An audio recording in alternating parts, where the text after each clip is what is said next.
कोई भाषण की शक्ल में नहीं है। एक शोक संतप्त गणतंत्र के एक अदना नागरिक समझिए या एक जनप्रतिनिधि समझिए, उसकी ओर से कुछ बातें कही जा रही हैं और सबसे पहले माफीनामा उन तमाम लोगों को जिनकी मौत को भी हम एक्नॉलेज नहीं कर रहे हैं, जो हम जान ही रहे हैं कि वो मारे गए। तो ये माफीनामा सर सिर्फ मेरा नहीं है। मैं इसलिए ये बात कह रहा हूं कि मई के महीने में मैंने 6 आर्टिकल लिखे। संसद चल नहीं रही थी, कहां अपनी शिकायत ले जाते, किससे कहते। मुझे भाजपा के मित्रों ने, कई साथियों ने कॉल किया, बधाई दी। मैं उनका भी एहतराम करता हूं और कहता हूं कि ये भरोसा इस सदन का है कि हम सबको एक साझा माफीनामा उन लोगों के नाम भेजना चाहिए जिनकी लाशें गंगा में तैर रही थी। किसी ने कह दिया ये, किसी ने कह दिया वो। सर दूसरी चीज, मैंने कल सेक्रेटरी जनरल साहब से बात करने की कोशिश की, बाकी जगह भी। किसी 2 सत्र के बीच में सर 50 लोगों की ऑबिचुअरी आज तक कभी नहीं हुई संसदीय इतिहास में। राजीव सातव की उम्र थी जाने की इस दुनिया से। रघुनाथ महापात्रा जब मिलते थे गले लगाते थे, बोलते थे जय जगन्नाथ। अचानक में वो नहीं है। ये पीड़ा व्यक्तिगत है, आंकड़ा मैं नहीं कहना चाहता हूं, मेरा आंकड़ा, तुम्हारा आंकड़ा। अपनी पीड़ा में आंकड़ा ढूंढिए। एक व्यक्ति नहीं है इस देश में, इस सदन में, सदन के बाहर, उस सदन में जो ये कहे कि उसने किसी जानने वाले को ना खोया हो। सर पीड़ा कह सकता हूं। ऑक्सीजन के लिए लोग फोन करते थे, हम अरेंज नहीं कर पाते थे। लोग समझते हैं सांसद है, ऑक्सीजन पिछा देगा। 100 फोन में पूरे दिन में शाम को बैठ के देखते थे, सक्सेस रेट 2, सक्सेस रेट 3। हमको कौन सा आंकड़ा कोई बताएगा साहब? हमको नहीं चाहिए, किसी आंकड़े की बात नहीं करनी है। हमें देखना है कि जो लोग गए वो जिंदा दस्तावेज छोड़ के गए हैं हमारे फेलियर का। मैं आपकी बात नहीं कर रहा हूं साहब। आप कहिएगा 70 साल में कुछ नहीं हुआ, मैं उसमें जाना ही नहीं चाहता। ये कलेक्टिव फेलियर है 47 से लेकर अब तक की सारी सरकारों का। क्या बना दिया हमने? मुझे पता नहीं था कि अस्पताल और ऑक्सीजन का क्या रिश्ता होता है सर। ईमानदारी से कहता हूं, मैं मेडिकल बैकग्राउंड से नहीं आता हूं। सुबह से लोगों को दिखता था ऑक्सीजन ऑक्सीजन, रेमडेसिविर। मैं तो दवाइयों के नाम तक शुरू में सर प्रोनाउंसिएशन चेक किए कि कैसे उच्चारण करूंगा। ये हालत है।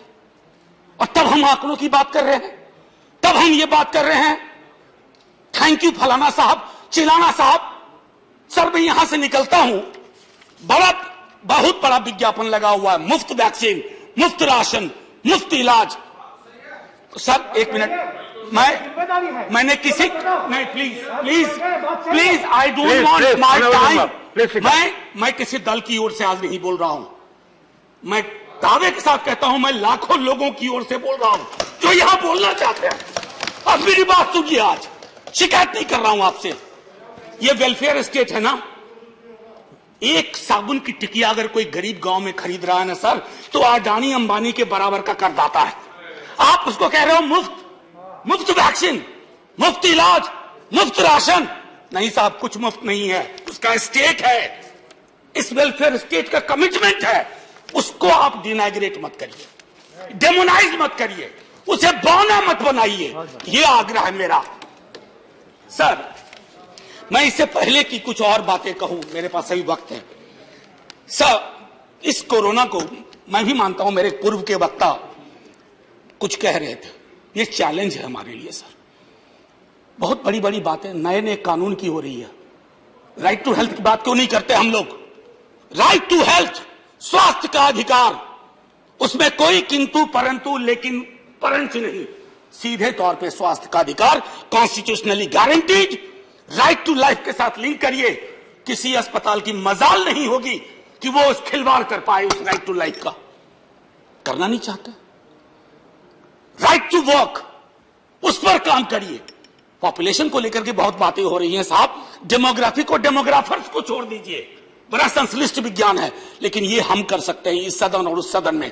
Right to life, right to work पर लेजिस्लेशन लाइए ताकि कोई आपदा आए। अभी तो हमारे लीडर ऑफ हाउस नहीं है, नए बने हैं। उनसे मैं कहता, जब वो रेल मंत्री थे, हॉस्पिटैलिटी सेक्टर के लोगों को निकाल दिया गया। इसी कोरोना काल में मैंने लगातार आवाज उठाई, कोई सुनने वाला नहीं है सर। कोई नहीं सुन रहा। अगर आप सांसद की नहीं सुन रहे हैं तो जो छोटे अदना संविदा वाले नौकरी से निकाले गए उसकी कौन सुनेगा सर। एक और अद्भुत चीज हुई इसी कोरोना के दौरान, माननीय उपसभापति महोदय, जब हाहाकार मचा हुआ था हॉस्पिटल के लिए, आईसीयू बेड्स के लिए, दवाइयों के लिए, यह हाहाकार जब मचा हुआ था उस दौर में सर कई चीजें हुई, जिसमें से एक जो महत्वपूर्ण चीज मैं जिसका जिक्र करूंगा, उस हाहाकार में सरकारें, मैं सिर्फ केंद्र को नहीं कह रहा हूं, कई राज्य सरकारें भी नदारद थी। वो 1.5 महीना कैसे बिताया है इस मुल्क ने। हमारे सदन के कोई लोग बड़े मुश्किल से बच के आए हैं, मैं नाम नहीं लूंगा। पूरे देश ने वो वक्त कैसे बिताया है, नाइटमेयर की तरह लगता है सर, डरावना लगता है। एक मेरा स्टूडेंट पढ़ा है, वह 37 साल का, हॉस्पिटल का बेड जब तक मैंने अरेंज किया वो दुनिया छोड़ के जा चुका था। मैं इसलिए बार बार इसको इसलिए ये कह रहा हूं कि इसमें व्यक्तिगत पीड़ा को ढूंढिए, तब हम इसका निदान ढूंढ पाएंगे। मेरी नाव तुम्हारी नाव, मेरा काल तुम्हारा काल, ये तो बहुत कुछ हुआ, इस भौकाल से आपको कुछ हासिल नहीं होगा। सर बस 1 मिनट और लूंगा, जो मैं कहना चाह रहा था। सर एक खत मैंने मृतात्माओं के नाम लिखा था, कुछ कर नहीं पा रहा था, बेबसी में एक खत लिखा जो लोग इस दुनिया से चले गए। उसमें कुछ मैंने सलाह दी थी सर सरकार से, और ये जो उस बीच में कहा गया कि सरकारें फेल नहीं की, सिस्टम फेल कर गया। अरे साहब ये सिस्टम कौन क्या है? बचपन से सुनते थे कि सिस्टम के पीछे व्यक्ति होता है, सिस्टम के पीछे एक संरचना होती है।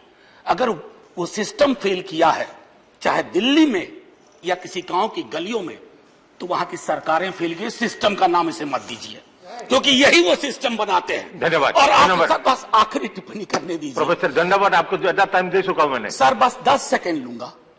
आज जय हिंद बोलने में भी वो खुलूस नहीं आ रहा है जो आम दिनों में हुआ करता है।